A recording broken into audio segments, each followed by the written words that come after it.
Hey, what's up everybody? Wisnefske here for Land Legacy Group. Thanks for checking out this video. Today we're going to dive into why the second quarter of 2023 is going to be probably the best time to put your property up on the market and hopefully cash it out and get a really good profit. But first, just make sure to subscribe to my YouTube channel. Also, check out my podcast, which is titled This Land is Your Land. That is available on Spotify. Right now, we're just working on getting that on the Apple Podcast. But let's dive right into today's video. And there's really three things that I'm looking at in order to say that the second quarter of 2023 is going to be the best time. And it's going to be centered around inventory, interest rates, and just the time of the year. And so let's dive into inventory. Right now, we still have low inventory. Properties are selling. A lot of them are getting pending statuses within the first week or so. But there are properties that are still listed and they are getting price reductions and they are expiring off the market. And so what that should tell you is, yes, even though things are still moving, there are still instances where sellers are overpricing their properties and they are not selling. It could also be that they're just not desirable properties. For example, you might have something with, access issues, or maybe there's a lot of wetlands and floodplain and stuff like that. So those properties just aren't as desirable as some high quality properties. So yes, the inventory is low, but there's just still some high amounts of low quality properties on the market. And so you are seeing some of those expire out. So I think that's important to keep an eye on, because one of the main advantages of the spring market is that you're not competing against a lot of other listings, because a lot of people think the same way. They think, okay, I need to have my property ready when there's no snow on the ground, or it needs to be in the middle of summer. And so a lot of people enter the market with that mindset. Well, what happens is you have 5 people saying the same thing. All those listings come at the same time. Buyers now have 5 options instead of just one.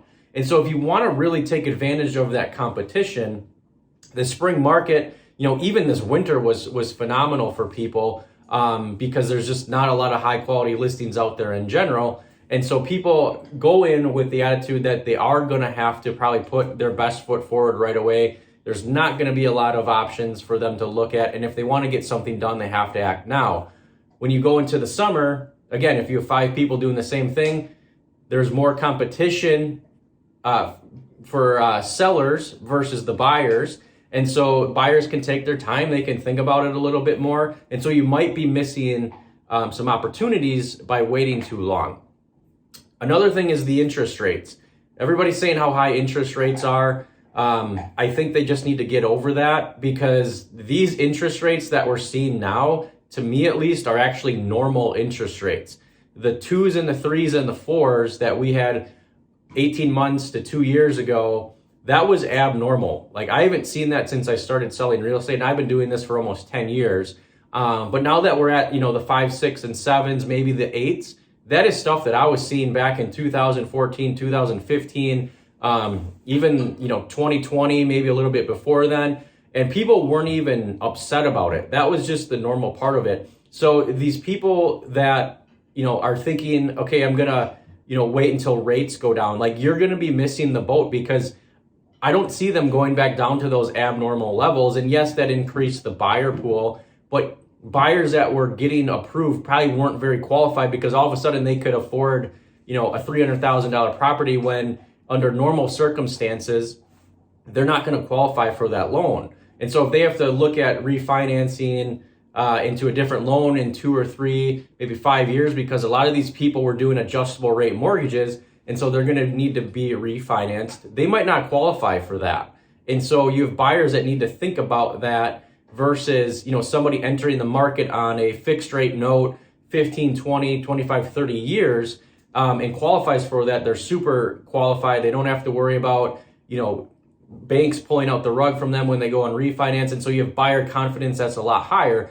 And so you're not going to time these interest rates. The only thing that I see is with these bank collapses and failures, maybe they don't go up again for a little bit. It'll be interesting to see what happens there. But to me, these are normal interest rates. So you're actually entering more of a normal market And so when you have that, you got to look at other factors like the one I talked before, which is the lack of inventory. You need to take advantage of that one.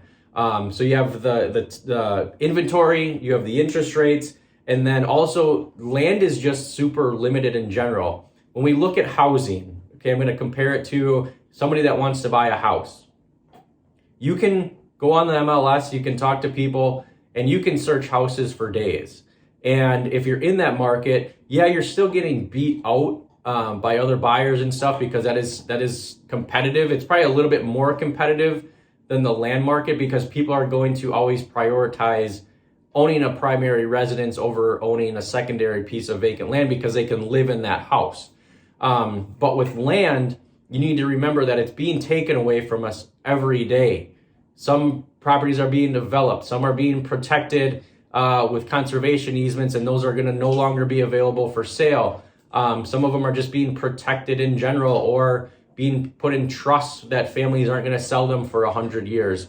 And so the more that goes on, the more valuable your property or your land becomes. And like I said, it's different from houses because, you know, they're building houses every day. Somebody can build a house, someone can sell that house, somebody can tear down that house and start over. We see that a lot around lakes, but they want the land. They don't want the house.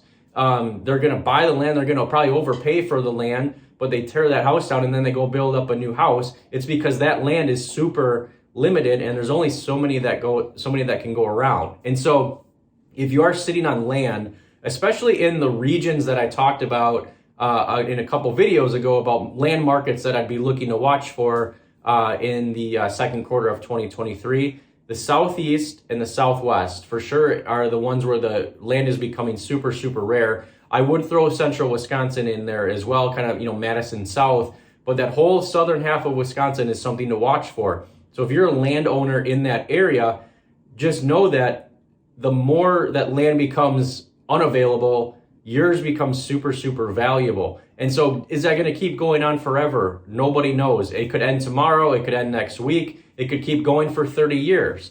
There's too many factors that we don't know, especially now with these bank failures, what's going to happen there. And honestly, just our politics around everything, it could change all the time.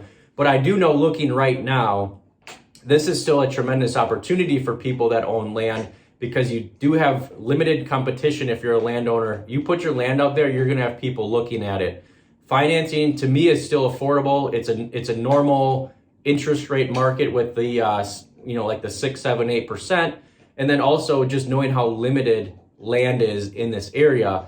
If that's something that you want to take advantage of, I would suggest putting a plan in place to probably put something on the market within the next 30 days, just to start taking advantage of that spring market. Because when summer comes around, there usually are more listings and you actually might get less for your property during that time. So I hope you found this video super helpful. Remember to subscribe. Any questions, reach out to me, Al at Land Legacy Group. Check out my podcast, This Land Is Your Land, available on Spotify and hopefully soon Apple Podcasts. We'll talk to you soon.